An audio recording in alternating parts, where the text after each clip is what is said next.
हाँ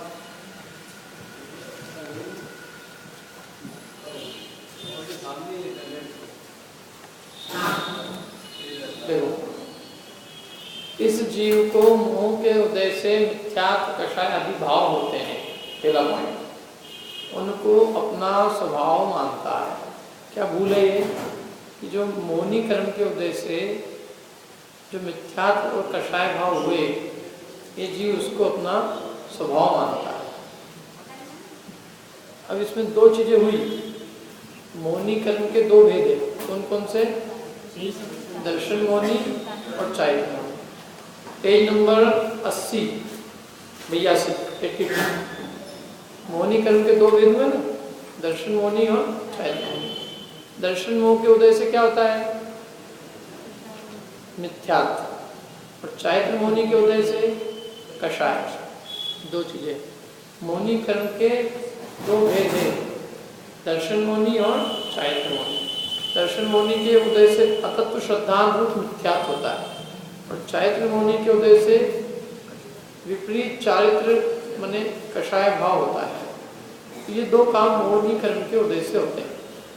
अब ये जीव उनको अपना स्वभाव मानता है। होना ये इतना बड़ा अपराध नहीं है। कल भी बात कही थी अपन ने, मोहनी कर्म के उदय से जो कषाय भाव हुआ, उस कषाय को ये अपना स्वभाव मानता है। विपरीत श्रद्धांत रूप जो मिथ्यात्व है, उसको अपना स्वभाव मानता है। जबकि हुए कैसे हैं? वे कर्मोपाधि से हुए।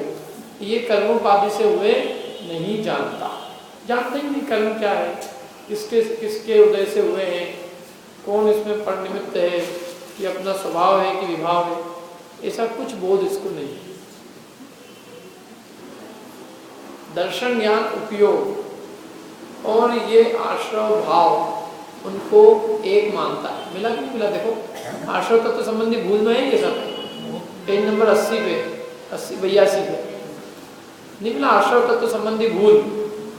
अच्छा, ये एकदम एक सरीके के एक साथ मिथ्या दर्शन की प्रवृत्ति जहाँ दिखा ना, पेज नंबर 80 देखो, पेज नंबर 80 मिला नहीं, उसमें नहीं, छोटी वाली है तो इसमें है 80 मिला पेज नंबर। क्या लिखा है 80 पेज पे? मिथ्या दर्शन की प्रवृत्ति। 80 के बाद में 82 पे देखो, दूसरा पैराग्राफ। तथा इस जीव को मोह के उदय से मिथ्यात्व कषाय आदि भाव होते हैं, उनको अपना स्वभाव मानता है। तो मिथ्यात्व कषाय भाव हुए, ये तो एक अपराध हुआ, और इससे बड़ा अपराध क्या हुआ कि जी उनको अपना स्वभाव मानता। अब जहाँ ये अपना स्वभाव मानता है तो बात खत्म, फाइल क्लोज हो गई। क्यों? जो अपना स्वभाव है उसका अभाव तो किया ही नहीं जा सकता, वो तो अपना नेचर है। नेचर का कभी अभाव होता है क्या? स्वभाव का अभाव नहीं होता। स्वभाव कहती उसको है जिसका कभी अभाव नहीं हो सकता। तो स्वभाव माने वो कोई बुरी भी चीज नहीं है।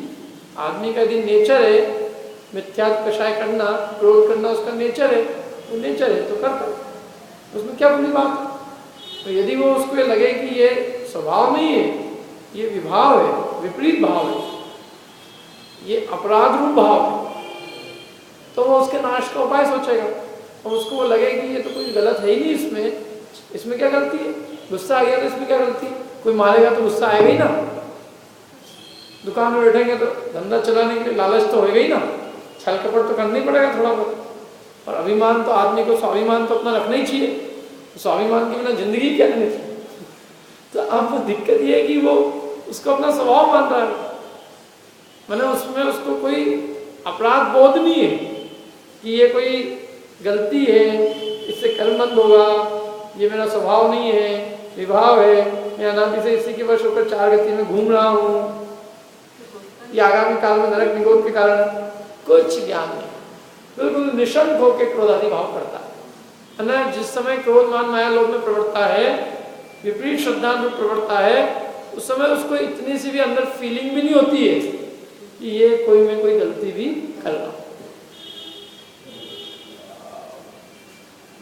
देखो, लोक में हम हिंसा, झूठ, चोरी, कुशील, परिग्रह करें तो वो अपने को पाप दिखते हैं, लेकिन अंतरंग परिणामों में कषाय करना वो अपने को पाप नहीं दिखता। भावों का अपराध अपने को नहीं दिखता है। अभी अपन चलेंगे और पैदल चलते चलते अपने से एकदम कोई जीव मर जाए, अपने को अपराध बोध होगा, हाँ मेरे से गलती हुई, अपराध हुआ भी अपराध। लेकिन अभी घर में किसी के प्रति व्यर्थ में गुस्सा करना, मान करना, सम्मान करना, अपन अपना 1 घंटे सम्मान समारोह कराएं तो अपने को उसमें कोई गलत, बल्कि ऐसा लगता है कि तो जिंदगी का बिल्कुल अपन ने सफलतम कार्य किया है, अपना जिंदगी सार्थक हो गई इससे आज। तो कषायों की पूर्ति जीवों को कोई गलती नहीं लगती, जबकि वो सीधे भाव से संबंध रखती है। और पाप जो है वो बाह्य चीज, मतलब अपनी बाह्य चेष्टा से संबंध रखता है। बल्कि पाप रूप प्रवृत्ति होने में कारण मूल कषाय है। परिग्रह आदमी क्यों जोड़ेगा? लोभ के वशीभूत होकर। तीव्र लोभ नहीं होगा, परिग्रह नहीं जुड़ेगा। झूठ क्यों बोलेगा? बिना कषाय के झूठ बोलेगा? दुकानदार झूठ बोलता लालच के वश होकर, चोरी करता है लालच के कारण, कुशील सेवन करता है स्त्री वेद पुरुष वेद के उदय से, मतलब मूल कारण तो उसमें कषाय है। और कषाय का संबंध सीधे भाव से है, क्योंकि कषाय जीव के परिणामों में होती है। समझ में ना? द्रव्य हिंसा तो जीव की चेष्टा में हुई, लेकिन ये सीधे अपने परिणामों में हुई है, सीधे डायरेक्ट। वो कहते हैं कि ये इसको अपना स्वभाव मानता है, गलती है। द्रव्य हिंसा तो खुद नहीं कर रहा नहीं, उसमें भी जीव का परिणाम कषाय रूप परिणाम निमित्त है, उसमें कषाय रूप परिणाम निमित्त है। बाहर में हुई है ना, तो अंदर में कषाय परिणाम हुए बिना नहीं हुई इसमें। जैसे प्रमाद रूप प्रवृत्ति है, तो प्रमाद रूप प्रवृत्ति में देह के प्रति राग, क्या अंतरंग में यदि देह के प्रति पुष्टि, मतलब देह के प्रति राग ना हो तो ये नहीं होगी, देख के कार्य करेगा। तो मूल कारण तो उसमें कषाय है, राग द्वेष का नाम ही कषाय। तो ये जीव जो है इन मिथ्यात्व और कषाय भाव को अपना स्वभाव मानता है। ये सबसे पहली इसकी भूल है, कर्मोपाधि से हुए नहीं मानता। ये कितनी वजह बात कह रहे हैं, ये कर्मोपाधि से हुई है, यदि हुई भी है तो तुम उसकी, जिसके उदय से हुई है उसकी है। जैसे कल अपन ने स्फटिक मणि का उदाहरण दिया था, इस स्फटिक मणि के संयोग से स्फटिक मणि लाल या काले फूल के संयोग से स्फटिक मणि कैसी हुई है? लाल या काली हुई। स्फटिक मणि खुद ही है लाल रूप पर्णवित, काले रूप पर्णवित, लेकिन किसके संयोग से हुई? फूल के संयोग से। तो अपन सारा किसके ऊपर मार देंगे? फूल में। सभी फूल से हुई, खुद नहीं। ऐसे कर्मोपाधि से हुआ ये भाव, निज स्वभाव नहीं। एक पॉइंट तो ये हुआ, ये याद रखना पॉइंट टू पॉइंट। सबसे पहला पॉइंट क्या है? इस जीव को मोह के उदय से मिथ्यात्व कषाय आदि भाव होते हैं, ये जीव उनको अपना स्वभाव मानता है, कर्मोपाधि से हुए नहीं मानता। अब दूसरा पॉइंट, दर्शन ज्ञान उपयोग आत्मा और आश्रव भाव दो है ना, इन दो अलग अलग चीजें है, दो चीजें, एक ज्ञान और एक राग, लेकिन ये जीव उनको एक ही मानता है, अलग अलग नहीं मानता। क्यों? क्योंकि उनका आधारभूत एक आत्मा, एक आत्मा में ही हुए ना दोनों, और न केवल एक आत्मा में हुए, अपितु उन दोनों का परिणमन एक ही काल में है। जिस काल में ज्ञान है उसी काल में राग है, जिस काल में राग है उसी काल में ज्ञान है। एक काल में, यदि अलग अलग काल में हो, अभी ज्ञान हो रहा है, अभी राग नहीं हो रहा है, वीतरागी हो गया, और अभी राग तो हो रहा है और ज्ञान नहीं हो रहा है, तो जड़ हो गया। एक समय के लिए भी यदि दोनों में से एक चीज गई तो वीतरागी या अचेतन होएगा, उस समय के लिए होगा कि नहीं होगा? क्योंकि दोनों एक काल में है, जिस काल में ज्ञान है उसी काल में राग भी है। आपने जैसे पहले बात बताई कि पंचेंद्रिय का भोग एक समय में एक ही चीज को करता है, तो एक ही हो रहा है ना, तो मतलब दोनों चीजें एक ही काल में, तो वो एक ही काल में समझ रहा। पंचेंद्रिय के विषय का ज्ञान और पंचेंद्रिय के विषय का राग ये एक काल में। आप 5 इंद्रिय के विषय का राग एक काल में नहीं होता है, मतलब पांचों इंद्रियों के विषयों का राग एक साथ नहीं होगा, एक काल में एक ही राग होगा, लेकिन उस राग के साथ में उसका ज्ञान है कि नहीं? राग और ज्ञान की एकता कर रहे हैं, तो दो विषयों की एकता नहीं कर रहे, विषय तो अलग अलग ही है। एक काल में एक ही विषय का जानना होगा, दो विषय का जानना नहीं होगा। इन विषय के जानने के साथ में विषय का राग भी विद्यमान है।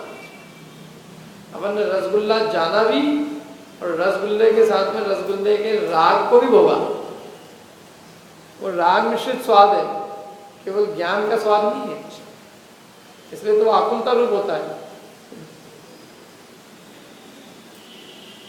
केवली भगवान भी रसगुल्ले का रस जानते हैं और हम भी रसगुल्ले का रस जानते हैं, लेकिन इतने ही अंतर है कि अपना जो ज्ञान है वो राग मिश्रित है। इसमें इष्टनिष्ठ की कल्पना है, बहुत अच्छा है, बहुत बढ़िया है, और अनंत भगवान के वो इष्टानिष्ठ की कल्पना नहीं है। जान तो रहे हैं लेकिन इस रूप से नहीं जान रहे कि मेरे लिए हितकर है, अच्छा है। इंद्रिय विषय की लालसा मिट गई ना, समस्त का जानना होता है। ये अल्पज्ञ को, छद्मस्त को एक एक विषय की जानकारी का जो है उसमें आसक्ति होती है। ज्ञान अत्यंत हीन है ना, तो जरा जरा सी चीज़ों के जानने में और राग को लोग जानता है, उसमें अच्छे बने की कल्पना करके बहुत बढ़िया, मीठा बहुत बढ़िया है, नमकीन अच्छा नहीं लग रहा है, किसी को नमकीन बहुत अच्छा लग रहा है, मीठा अच्छा नहीं लग रहा है। इष्टनिष्ठ की कल्पना मान रखी उसने, जब मीठे में अच्छे की कल्पना कर रखी, मीठा अच्छा है, नमकीन बुरा, नमकीन में अच्छे की कल्पना है, नमकीन खाते खाते वो अच्छा लग गया, मीठा बुरा लग गया। अब वो तो उसका ज्ञान ही होता है ना। करेला, करेला क्या, करेले का ज्ञान, तो वो किसी को इष्ट भी लगता है, किसी को अनिष्ट भी लगता है। इस संसार में वस्तु तो वस्तु है, जो विष्टा अपने को एकदम जुगुप्सा के कारण होती है, कोई विष्टा शुकर को अत्यंत प्रिय होती है,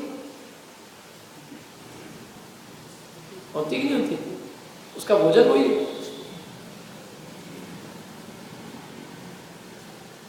जो गाली अपने को क्रोध का कारण बनती है, कोई गाली यदि प्रेम से कोई ससुराल में देवे, मीठी लगती है। तो वस्तु में थोड़ी नहीं कोई चीज, मतलब वस्तु थोड़ी नहीं इष्टानिष्ट है। हम अपने अपने आधार से, हम अपनी अपनी बुद्धि से इष्टानिष्ट की कल्पना करते हैं।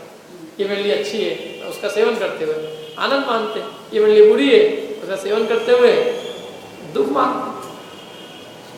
तो ये अपनी कल्पना से इष्टानिष्ट कराए, और इष्टानिष्ट करके अपनी कल्पना से राग द्वेष करते हैं। इष्ट में राग, अनिष्ट में द्वेष, सारा परिवार चलता है उसका। वो ये कहते हैं कि ये दोनों एक साथ है, लेकिन अब इन दोनों में तुमको अंतर करना पड़ेगा। काय में? आश्रव में और ज्ञान में। आश्रव का दूसरा नाम कहें तो राग में और ज्ञान में। ये एक ही काल में, जिस काल में राग है उसी काल में ज्ञान है, जहाँ ज्ञान है वहीं राग है, लेकिन ये दोनों अलग अलग है।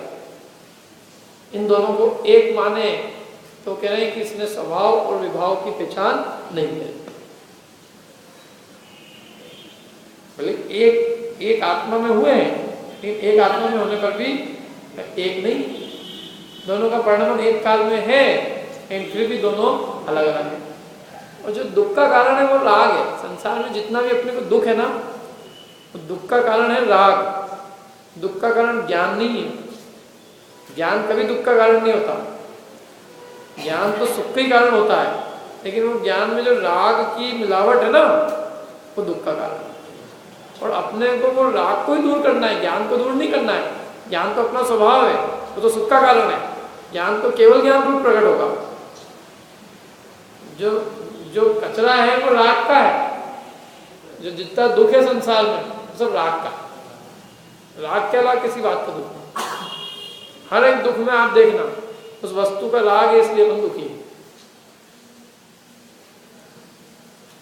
तो दुख का कारण क्या है? राग। और यहाँ उसके नाश करने की, उसको कह रहे हैं कि वो रागादि प्रकट ये दुख देन, वो जो रागादि भाव है वो प्रकट में दुख को देने वाला है। और ये जीव क्या करता है? उस राग का सेवन करता है और ये मानता क्या है कि राग का सेवन करते हुए सुखी मानता है। अब वो जो सुख होता है ना उस काल में भी, सुख तो ज्ञान का हुआ है, वो माना किसका है? राग का। जिस काल में अपन ने किसी भी चीज का ज्ञान, मतलब आनंद भी भोगा, आनंद क्या भोगा है? वास्तव में अपन ने ज्ञान के आनंद को भोगा है, लेकिन मानते क्या है? कि राग का आनंद भोग रहे हैं, जबकि वो राग तो उस काल में दुखी कर रहा है, आकुल ताल्लुक है।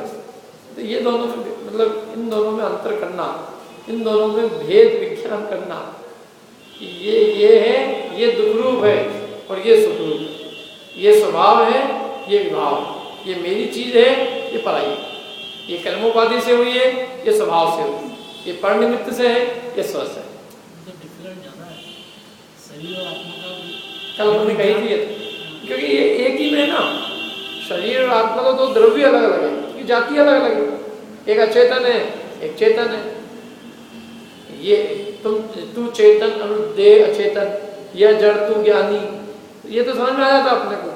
एक अब जो स्वभाव और विभाव में भेद करना वो थोड़ा सा कठिन पड़ता है, लेकिन फिर भी वो जो कहते हैं ना, ज्ञान की छेनी से उन दोनों को अलग किया जा सकता। छेनी डालते, छेनी करके क्या, छेनी का काम होता है, तो दोनों बिल्कुल ऐसी जगह छेनी डालती है जहाँ भेद है ऑलरेडी, भेद को जानकर वहाँ छेनी डाली जाती है, वो अलग कर दिया जाता है।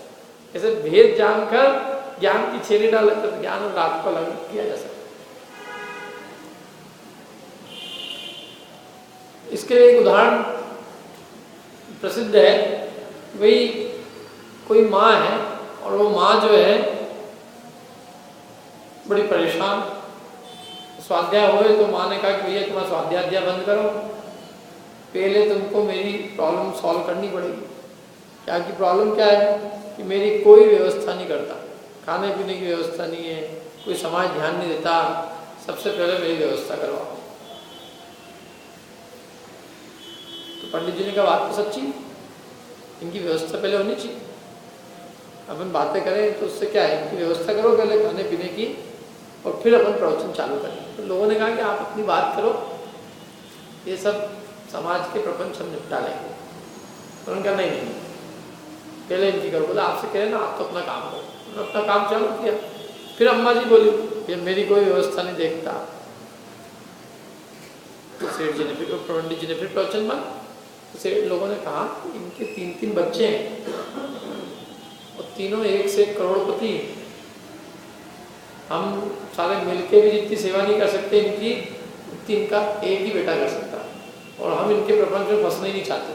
हम कुछ करें और जबरदस्ती किसी के बुरा बन जाए, कोई भी एक बेटा हमारे को मतलब पूरा समाज को वो बेड़ ले ले, वो उससे दुश्मनी मोल ले, हम तो इनके घर के चक्कर में,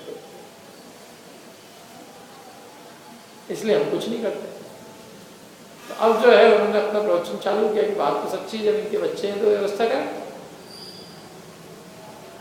फिर अम्मा जी चिल्ल रही, मेरी व्यवस्था कोई नहीं करता। तो पंडित जी ने कहा कि देखो अम्मा जी, तुम्हारे बेटे है कि नहीं है, 3-3 बेटे और फिर भी कह रहे कोई व्यवस्था नहीं करती। बोले मेरे कोई बेटा नहीं।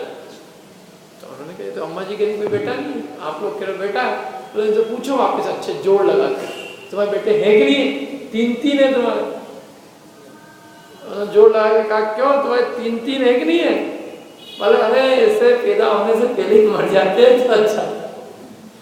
तो एक बात तो सिद्ध हो गई, क्या सिद्ध हो गई कि है तो सही, लेकिन वो कह रही मेरे नहीं है। क्यों नहीं है मेरे, है भी और मेरे नहीं है, कह रही मेरे कोई बेटा नहीं। फिर जब वो बहुत कहा अपन ने तो कही अरे ऐसे होते तो होने के पहले हो जाते, मर जाते तो अच्छा था। तो तेरे हैं भी करी है और नहीं भी करी। तो मैं पूछ रहा हूँ है कि नहीं है, बताओ। असल में तो है, तो फिर वो अपने क्यों नहीं कह रही है कि अपने उनको कहा जाए तो अपने हित पहुंचाए, बल्कि इनके होने से और नुकसान है। यदि ये नहीं होते तो कम से कम कोई व्यवस्था करता। अब ये होने से कोई बीच में भी नहीं आता। तो कहते वास्तव में मेरे है ही नहीं, क्योंकि संसार में नियम है, अपना किसको कहा जाता है, अपन अपने मित्रों को अपना कहते हैं, ये अपने वाले, ये अपने वाले, और ऐसा था कि ये अपने शत्रु है, ये भी अपने ही शत्रु है। तो अपने भी है और शत्रु भी, दोनों एक साथ नहीं होते। क्या अपनापन मित्रों में होता है, जो अपना घात करे उसमें अपनापन नहीं होता। तो ये जो रागारी भाव है ये तो अपना घात करने वाले हैं, इनको अपने कैसे कहे जाए, हुए अपने में। देखो समझना, अपने में हुए हैं लेकिन अपना कुछ भला नहीं करते, बल्कि अपने आत्मा के परिणामों, आत्मा का घात करते हैं। इस अपेक्षा से हमको कहा है कि अपने नहीं। हुए उसमें ही है, इसका कोई आत्मा से भिन्न तो ही नहीं हुए। शरीर में हो रहे हैं क्या रागादि भाव, किसमें हो रहे हैं? आत्मा की पर्याय में। लेकिन फिर भी इसको आत्मा की नहीं कहा जाता। क्यों नहीं कहा जाता? क्योंकि आत्मा के घात करने वाले परिणाम। इसके लिए एक और उदाहरण दिया है कि जैसे वृक्ष में लाख होती, पीपल के वृक्ष में, पीपल के पेड़ में लाख पैदा हो जाती है और वो नियम है, लाख जिस पीपल में पैदा हुई तो वो पीपल का पेड़ अब बच नहीं सकता, वो लाख उस पीपल का घात करती, खत्म कर देती है, तो पीपल बच नहीं सकता, वो पूरे पीपल को खा जाती है एक तरह से। तो हुई तो लाख पीपल में ही है, पीपल में है लेकिन पीपल का घात करती है। इस अपेक्षा से उसको कहा है कि वो अपने, तो ये रागादि भाव हुए अपने में, लेकिन ये अपना घात करने वाले परिणाम है। दूसरा एक और उदाहरण दिया कि अशुचि है, ये मेले परिणाम है, ये मलिनता है। ज्ञान भाव है वो शुचि है, परम पवित्र है, और रागादि भाव है वो कैसे है? मलिन है। लाख लाख लाख होती, लाख, तो लाख पीपल के पेड़ को खा जाती है, मतलब पीपल का पेड़ नहीं रह सकता, तो लाख लग जाए पीपल में तो पीपल खत्म। आपने देखी तो ही नहीं होगी, अपन ने भी शास्त्र में देखी। आचार्य ने उदाहरण दिए एक से। जैसे दूसरा उदाहरण दिया है, जल में सेवाल की भांति, जल होता है ना, सेवाल किसे कहते हैं? काई को। तो काई है वो जल नहीं है, जल में हुई है लेकिन जल नहीं है, जल का मेल है। क्या अब लगा लो इसमें, ऐसे ये आत्मा में हुए हैं लेकिन ये आत्मा में मेल के रूप में उपलब्ध होते हैं, ये मूल आत्म स्वभाव नहीं है। और देखो किसी को पानी पीना है तो ऊपर सेवाल सेवाल देख के भाग जाए, ये तो ऐसा है ऐसा है ऐसा है, तो पानी नहीं मिलेगा उसको। और सेवाल सहित पानी पी जाएगा तो भी बीमार पड़ जाएगा, तो क्या करना चाहिए उसको? कुछ नहीं, सेवाल सेवाल है तो सेवाल ऊपर है, मेल है, इसका हटा के नीचे अंदर देखे पानी फिटकरी घुमाए उसमें निकाल। सेवाल को भय से पानी पीना छोड़ देगा तो कुछ नहीं मिलेगा, सेवाल तो लग जाती, नदियों में जाती। अंदर जो विशाल जल है, मतलब अंदर जो विशाल सरोवर है, वो उसको दृष्टि करनी पड़ेगी। क्या? तो बिल्कुल निर्मल पानी मिलेगा। ऐसे ऊपर देखते हैं तो रागादि भाव से लिप्त आत्मा दिखाई देता है, ऐसा लगता है कि तो महामलिन है, कैसे अभाव होगा इसका, कैसे क्या होगा।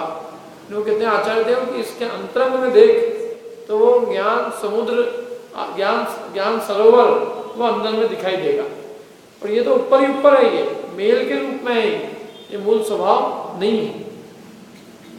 क्या? अशुचि भाव है, ये अपवित्र भाव है, और अपना ज्ञान स्वभाव कैसा है? परम पवित्र है। और इसके लिए दिए उपमाएं। देखो अपन जो 12 भावना पढ़ते हैं, कौन कौन सी 12 भावना याद, नाम याद है किसी को? बहुत ही दुर्लभ, तो आखिरी से चालू कर रहे हो आप।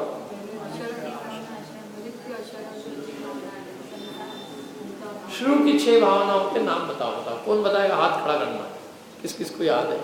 एक और, चलो आप बता दो भाभी।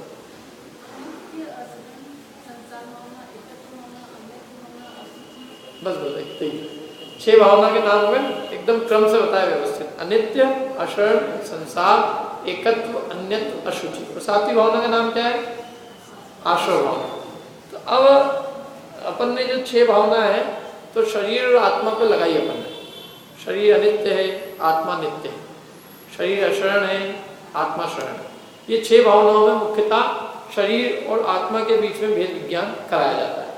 अब जो 7वीं भावना है आश्रव भावना, तो वो उस आश्रव भावनाओं को इन 6 भावनाओं पे फिर लगाओ। कैसे लगाए? कि आश्रव भाव है वो अनित्य है और ज्ञान स्वभाव है वो नित्य है। आश्रव है वो अशरण है और ज्ञान स्वभाव है वो शरण है। आश्रव है वो संसार है और ज्ञान है वो मुक्ति, ज्ञान स्वभाव मोक्ष का कारण है। और आश्रव पवित्र है और ज्ञान स्वभाव परम पवित्र है, आत्मा परम पवित्र है। 6 पे लगाओ। आश्रव अनेक रूप है, आत्मा अकेला है। एकत्व अन्यत्व शुचि 6 भावना पे लगेगा। अपने को भावना याद नहीं है तो मैं एक एक करके बताता हूँ। अनित्य भावना सबसे पहले। अनित्य भावना में क्या बताया जाता है? जैसे अपन अनित्य भावना ले राजा राणा छत्रपति, तो उसमें क्या है? राजा राणा छत्रपति मरना सबको एक दिन अपनी अपनी बात, मैंने सबको एक दिन मरना है। माने ये शरीर का जो संयोग हुआ है ये क्षणभंगुर, ये शरीर शाश्वत रहने वाला नहीं, नियम से जाएगा। लेकिन ये बात पक्की है कि नहीं? पहले तो इसका पक्का कर लेना, क्योंकि ये पक्का नहीं हो तो आगे की बात की कैसे होगी?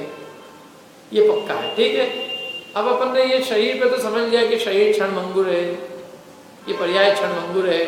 तो कहते हैं इसको आश्रव पे लगाओ।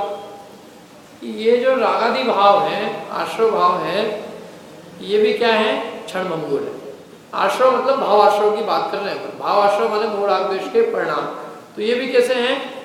ये अनित्य है, क्षणभंगुर परिणाम, ये शाश्वत रहने वाले परिणाम नहीं। जो राग परिणाम है वो शाश्वत नहीं है, अनित्य है। कल अपन ने बात की जैसे ठंडी और गर्मी की बीमारी, ठंडी हो जाती है कभी गर्मी हो जाती है। जैसे कभी राग द्वेष में बदलता है, कभी द्वेष राग में बदलता है। अथवा मिर्गी के दौरे की भांति, मिर्गी का दौरा होता है, कैसा होता है? वो एक सा आता है, कभी तेज आता है, कभी मंदा आता है। ऐसे ही राग के भी दौरे चढ़ते हैं जीव को, कभी राग का दौरा तेज आ जाता है और कभी राग का दौरा मंदा चलता है। दौरे चढ़ते रहते हैं, दौरे तो हैं, लेकिन दौरे मंदता और तीव्रता रूप होते हैं। एक शरीर का दौरा नहीं आता, इसलिए एक शरीर का नहीं आता। एक ही जाति में भी, राग में भी एक रूप जाति नहीं होती, कम ज्यादा होती। और फिर वो राग द्वेष में बदल जाता है, द्वेष राग में बदल जाता है, मतलब उसकी जाति भी बदल जाती है। एक जाति में भी एक सी क्वांटिटी नहीं है, इंटेंसिटी नहीं है, और जाति भी बदल जाती है। इसलिए वो क्या है? अनित्य है, अध्रुव है। अध्रुव माने एक सी इंटेंसिटी नहीं रहती, एक जैसे दौरे नहीं आते। ये तो अध्रुवता का उदाहरण है। और वो राग सदाकाल राग रूप ही नहीं रहता, राग द्वेष में बदल जाता है, द्वेष राग में बदल जाता है। इससे क्या जाना कि रागादि भाव क्या है? अनित्य है, अनित्य है और अध्रुव। हाँ, परंपरा रूप से अनादि से है, लेकिन जिसका राग है, जो जाति का राग है, वो राग सदा नहीं रहता, वो राग बदल जाता है। राग का विषय बदल जाता है, राग की तीव्रता में फर्क पड़ जाता है, राग की जाति बदल जाती है, बदल जाता है। ज्ञान की जाति एक रूप रहती है, ज्ञान सदा काल ज्ञान रूप है कि नहीं? क्या लेकिन ज्ञान में भी हानि और मंदता, तीव्रता और हानि होए, लेकिन ज्ञान जानन रूप जो स्वभाव है वो सदा काल एक रूप। जानने के स्वभाव को जो छोड़ता नहीं छोड़ता। राग का विषय बदलता है अपना। राग अभी किससे राग कर रहा है? समझ लो बचपन होता है, बचपन में आदमी माता पिता से राग करता है, थोड़ा बड़ा हो गया पत्नी से राग करने, मित्रों से राग करने लगा, फिर मित्र के बाद में पत्नी से राग करने लगा, फिर पत्नी ने भी उसको झड़कारा तो बच्चों से राग करता है, फिर बच्चे भी अंगूठा दिखाते तो पोतों से राग करता है, फिर पोते भी दिखाई देते हैं कि कहिया संसार में कुछ सार नहीं है, जब तक उसका रवानगी हो जाती है। उसको एक जिंदगी पूरी समझने में लग जाती है यहाँ पे, यहाँ कोई सार नहीं है। लेकिन अब वो जिंदगी तो चली गई ना, वो आयु पूरी खत्म हो गई जब तक सार ढूंढता रहा। एक नहीं स्थिति ऐसी, तो वो राग का विषय बदल रहा है, एक ही विषय नहीं है राग का। और अपन तीव्रता और मंदता तो देखते ही हैं, तो अनित्य है, अशरण है, दूसरा शरण रूप नहीं है। शरण रूप नहीं माने जिस समय राग जो नष्ट हो रहा है, उस नष्ट होते हुए राग को रखने के लिए कोई शरण नहीं, कोई समर्थ नहीं कि आप उस राग को रख लो। जैसे खाने के पहले ग्रास के समय जो खाने के प्रति राग था, तो उस राग को टिकाए रखो, रख लो उस राग को। पेड़ भरा जाए तब भी राग को टिकाए रख लो, नहीं रहेगा। अनेक घर के अंदर अनेक लोग शिकायत करते, पत्नी पति शिकायत करती कि भाई तुमको जो है मेरे से वैसी प्रीति नहीं रही। तो मैं कहता हूँ प्रीति रह ही नहीं सकती।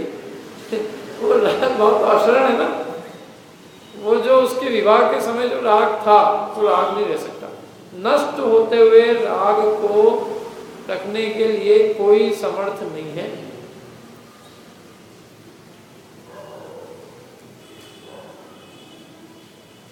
क्या वैसा राग करके दिखा दो कोई। मैं कहता हूं कि जैसा राग उस समय था विवाह के समय वैसा राग कर लो, कोई कर नहीं सकता। भोजन का जैसा राग अपने को भोजन करते समय था, भूख लगने के, जैसा राग अभी कर लो। इंटेंसिटी और बढ़ भी सकती है क्या मतलब वैसा राग करके बता दो, बढ़ तो क्या सकती है, वो तो घटती बढ़ जाएगी। जैसे आपने 1 रुपये मिले, फिर उसका लालच बढ़ा तो उसकी लोग की तो लोग वो विषय बदलता होता है। रुपए पैसे के लालच में तो सही उदाहरण दिया इन्होंने। रुपए पैसे में तो इंटेंसिटी बढ़ती है। अपन ने उदाहरण दूसरे दो दिए थे, क्या भोजन का दिया था और एक स्त्री का राग दिया था, वो उसके राग की बात कर रहे हैं अपन। आपने तो दूसरा राग दिया है, वो राग कम नहीं होता, वो तो बढ़ता जाता है। जो जो उम्र बढ़ती है त्यों त्यों तृष्णा बढ़ती जाती है। वो तो बुजुर्ग भी हो जाए, धन की तृष्णा तो उसकी सबसे ज्यादा रहती है, तो उसमें भी बढ़ोतरी हुई। लेकिन मैं कह रहा हूं जो उसको जैसी तृष्णा उस काल में आगे के काल में होगी, ऐसी तृष्णा उसको पूर्व अवस्था में नहीं। पूर्व अवस्था में तृष्णा कम है और बाद की अवस्था में उसको तृष्णा बड़ी। एक सी नहीं है ना, अपना उदाहरण तो ये, तो वो अशरण नहीं है। मतलब राग नष्ट होते हुए राग को कोई रखने में कोई शरण नहीं। दूसरा ये रागादि भाव ही संसार है। चतुर्गति परिभ्रमण ये वास्तव में संसार नहीं है। मतलब ये चतुर्गति परिभ्रमण संसार नहीं, मतलब 4 गतियां संसार नहीं, बल्कि 4 गतियों में परिभ्रमण का जो कारण रूप राग भाव है संसार वो है। अपन जगह को संसार मानते हैं। हम कहाँ बैठे हैं? संसार बैठे हम संसार। अनंत भगवान भी यही विराजमान हो सकते हैं। अनंत भगवान मध्य लोक में रहते हैं, 2.5 द्वीप में विचरण करते हैं। वो एक ही समोषण है। समोषण में भगवान भी विराजमान है, उनके भक्त भी विराजमान है। संसारी कौन कहा जाता है? भक्त। भगवान नहीं कहे, क्यों नहीं कहे जाए? संसार भी तो है। यूं देखा जाए तो कौन सा ऐसी जगह है जहाँ नहीं रहेगा।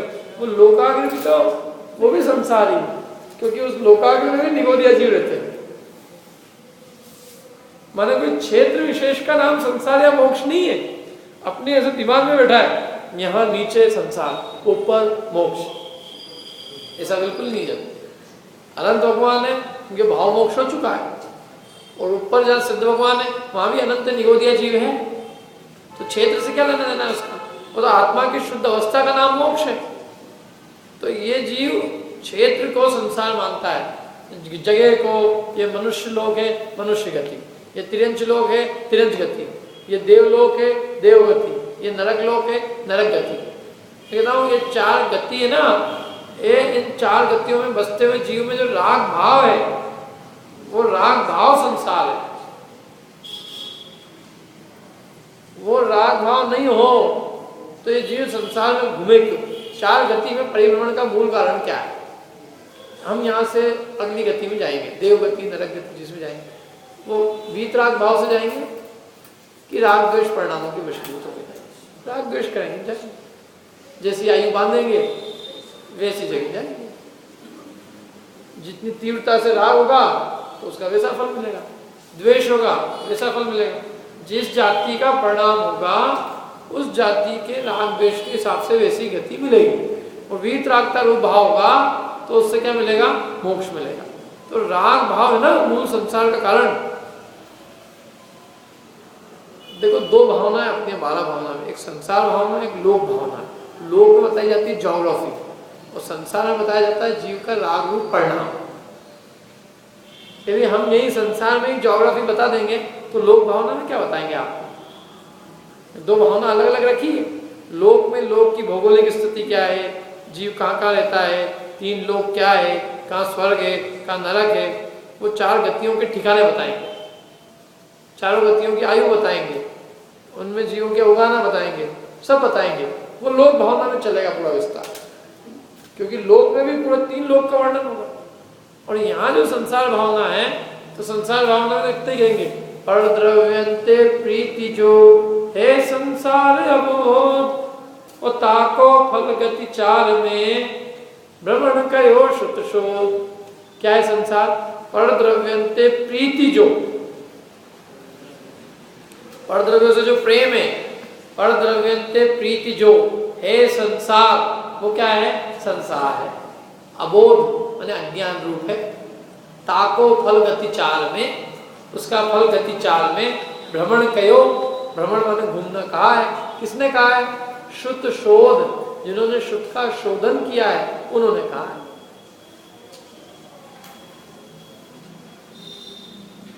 आई समझ में बात? तो इसलिए संसार भावना में मतलब संसार बाहर नहीं है, संसार वास्तव में अपने भीतर। हम संसार में हैं कि हम में संसार? बताओ, अपन संसार में, अपन लोक में, लोक में, एक मनुष्य लोक में। संसार कहाँ है? अपने भीतर संसार है।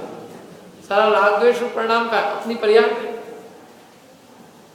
क्या मोह राग द्वेष भाव के दूसरा नाम क्या है? संसार। तो संसार अपने भीतर है, इसलिए आश्रव भाव है वो संसार। आश्रव और बंध रूप परिणामों का ही नाम संसार। ये वही संसार भाव। अब अशुचि भावना तो आपने बताई सी, ये आश्रव भाव अशुचि है, पवित्र है, और ज्ञान स्वभाव कैसा है? परम पवित्र, शुचि है। अब इस पे लगाओ, देखो ये आश्रव भाव आकुलता रूप है और आत्मा निराकुल स्वभावी। ये आश्रव भाव आगामी काल में आकुलता उत्पन्न करते हैं और आत्मा आकुलता का कारण नहीं है, आगामी काल में आकुलता उत्पन्न नहीं करेगी। आश्रव भाव कर्मबंध के कारण है और आत्मा कर्मबंध का अकारण है। उसका आश्रय लेगा तो कर्मबंध नहीं होगा, उसका आश्रय लेने से भी कर्मबंध होगा तो कभी छूट ही नहीं सकती। सिद्ध भगवान हुए अपने आत्मा के आश्रय से हुए ना, तो कर्मबंध से छूटे, और रागादि भाव का आश्रय करेगा तो उससे क्या होंगे? कर्मबंध होंगे। तो ये आश्रव भाव कर्मबंध के कारण। तो इस प्रकार से ये जो आश्रव भाव है, इनको दुखरूप जानकर, इनका फल दुखरूप जानकर उनसे निवृत्त होना, उसको दुखरूप जानना, यही वास्तव में आश्रव तत्व के संबंध में यथार्थ श्रद्धा है। आत्मा आकुलता का कारण है और रागादि भाव आकुलता के कारण। हाँ, आत्मा के आश्रय से आकुलता नहीं होती और रागादि भाव के कारण से आकुलता होती है।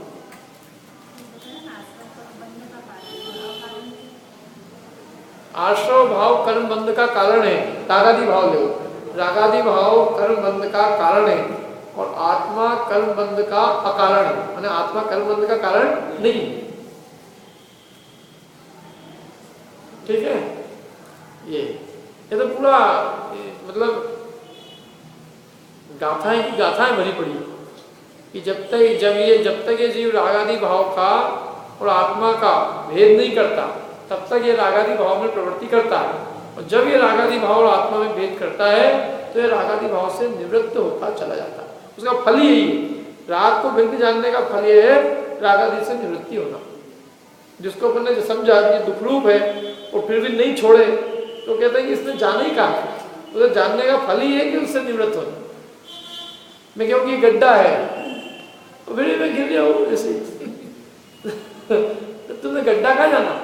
तो ऐसे रागादि भाव को दुखरूप जानने का फल ही तत्काल अनंतानुबंधी कषाय का अभाव। श्रद्धान संबंधी मैंने श्रद्धा में जो निर्मलता हुई ना कि रागादि भाव दुखरूप है, तो श्रद्धा में निर्मलता हुई तो कहते ये जो कषाय के प्रति प्रीति थी, कषाय के प्रति जो प्रेम था, तो राग का जो राग था वो दूर हुए बिना रहते ही नहीं। अनंतानुबंधी जाति की कषाय वो नष्ट हुए बिना नहीं रहती। और जब तक राग को सुखकारी जानता है तब तक उस राग का राग बना रहता है, राग का राग बना रहता है और उस राग के राग से निवृत्त नहीं होता। मैंने अनंतानुबंधी जाति की कषाय दूर नहीं होती। समझ में आ रही बात कुछ? तो ये इस तरह से ये सब पॉइंट है इसके अंदर। क्या अपन ने कल और बात कर चुके हैं इसके अंदर। अब इसके बाद में बंध तत्व संबंधी बोल, इसको अपन चालू कर देते हैं अपन आज, फिर उसके बाद में कल अपन विस्तार से चर्चा करेंगे इसके अंदर। देखो क्या लेना अपनी छड़ा, अगला वाला दो शुभ अशुभ बंद के फल मजार, रति अरति करे निज पद विसार। हित हेतु विराग ज्ञान, ते लखे आपको कष्ट दान। शुभ अशुभ बंद के फल मझार, शुभ और अशुभ बंद के फल में रति अरति करे। रति करता है और अरति करता है। अब किस में रति करता है? एक में रति करेगा, एक में अरति करेगा। शुभ में अरति करेगा और अशुभ में रति। शुभ कर्म के फल में करता है रति प्रेम, और अशुभ कर्म के फल में करता है अरति। और निज पद विसार, अपने निज पद को भूल जाता है, माने अपने स्वभाव को भूल जाता है, अपने आप को भूल जाता है। और कर्मों के उदय में प्रेम, किसी कर्म के उदय में प्रेम, किसी कर्म के उदय में द्वेष, ऐसा करता है। क्या मूल अपनी चीज वो तो भूल गया। और जैसे किसी ने, जैसे राजा अपने आप को भूल गया कि मैं कौन हूं, और किसी ने उसको खाने को दिया तो वो उसका गुलाम हो गया, और किसी ने उसको थोड़ा डांट डपट कर दी तो उससे रुष्ट हो गया। ठीक है, नहीं भैया तू राजकुमार है, राजा का पुत्र है, भविष्य का राजा है, तो अपने को पहचान। तू अपने पद को भूल कर, और इनमें क्या किसी में राग करता है, किसी में द्वेष करता है, ये तेरे सामने है ही क्या। तू अपनी शक्ति को पहचान कि तू क्या चीज है। तुझे न इसकी जरूरत है, न तुझे इसकी जरूरत है, न इससे द्वेष करने की जरूरत है, न इससे राग करने की। रति माने राग, अरति माने द्वेष। शुभ कर्म के फल में रति प्रेम करता है, सबको चाहिए। अपन अपनी स्तुति में पढ़ते, दुष्टन देहु निकाल, साधुन को रख लीजिए, विनवे उदर दास, हे प्रभु ढील न कीजिए। दुष्टों को निकाल, साधु को। मतलब स्तुति है, स्तुति की भाषा में ऐसी होती है, लेकिन वस्तुतः विचार किया जाए तो इन कर्मों की खोज में कौन साधु है और कौन दुष्ट है। दुष्टों की सेना में कौन साधु और कौन दुष्ट, सभी दुष्ट है। लेकिन अपन अपने को तो दुष्टन देव निकाल, पाप कर्म को निकाल दो, पुण्य कर्म के उदय को तो रखो, वो तो चाहिए। वो कहते हैं कि दोनों ही संसार रूप है। देखो, पुण्य कर्म के उदय में मिलेगी अपने को अनुकूलताएं, लेकिन वो अनुकूलताएं है तो संसार में रखने का कारण ना, मैंने संसार में अनुकूलता मिली तो संसार में मिली है, संसार की नहीं। अनुकूलता संसार है कि संसार से भिन्न है, और प्रतिकूलता वो भी संसार है। पुण्य के उदय से देवगति मिली और पाप के उदय से नरक गति मिली।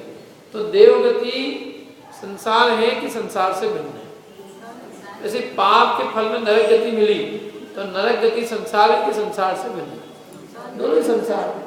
लेकिन ये जीव संसार भी एक में अच्छा और एक में बुरा। इसके लिए समय सार ग्रंथ में उदाहरण दिया कि ये जीव बेड़ी होती है ना, एक लोहे की और एक सोने की, तो उनमें ही अंतर करता है।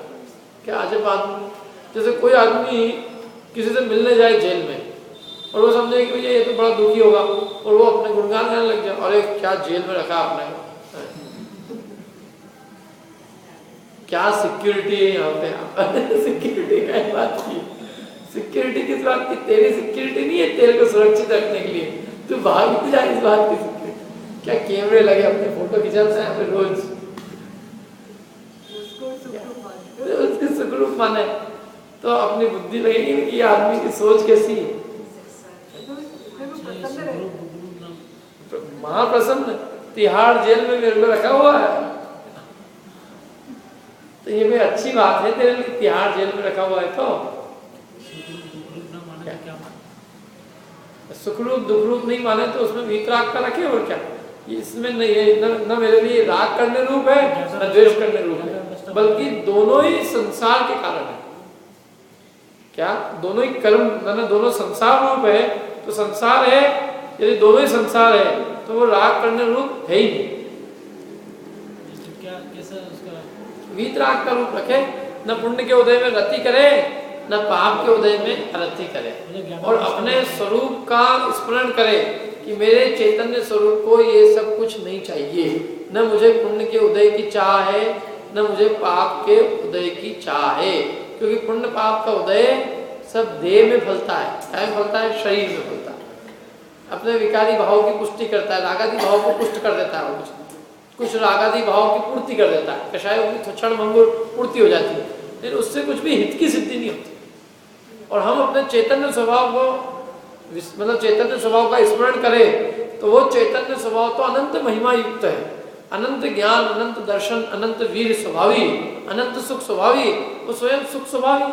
वो क्यों इनकी भीख मांगे, मैंने वो अनुकूलताओं की भीख क्यों मांगे, और प्रतिकूलताओं से वो घबराए क्यों? अनुकूलता जितनी भी हो सब काय के लिए होता हो, शरीर के लिए ना, जितनी भी चीजें समझ लो, ठंडी हो रही है, अब गर्मी चाहिए तो काय के लिए चाहिए? शरीर के लिए। खाने को चाहिए, पीने को चाहिए, कमरा चाहिए, मकान चाहिए, कपड़े चाहिए, ये चाहिए, वो चाहिए, सब शरीर के लिए चाहिए।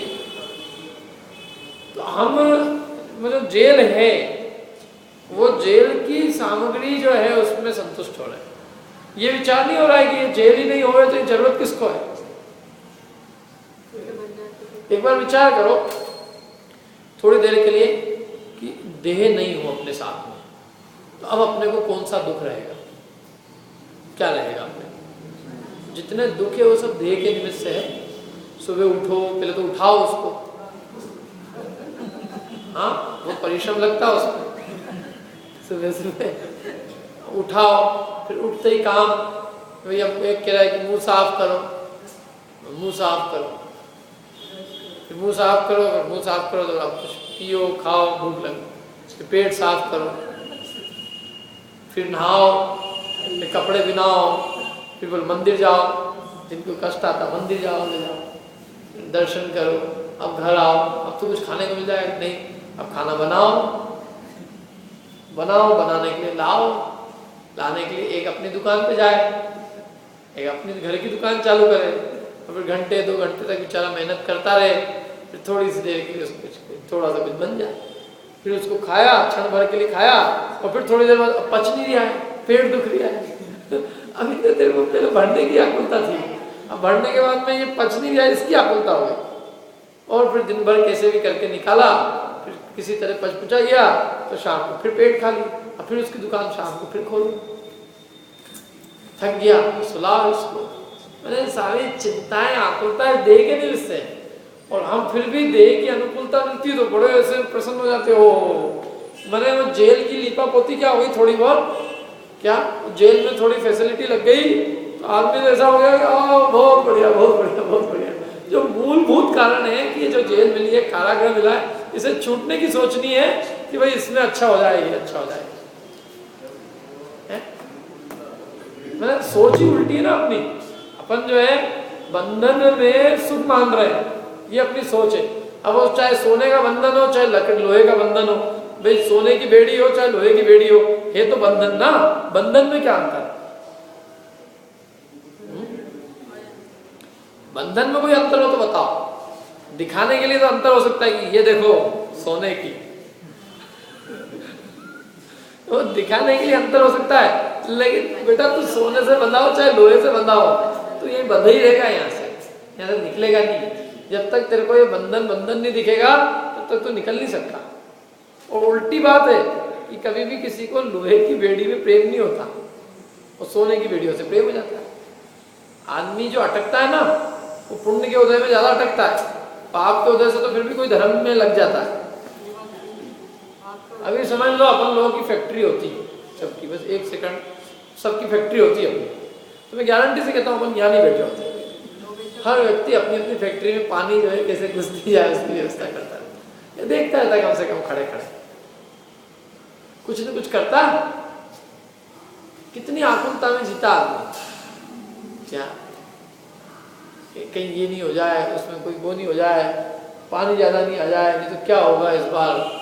मैंने वो विकल्पों के जाल में ही उलझा हुआ रहता है।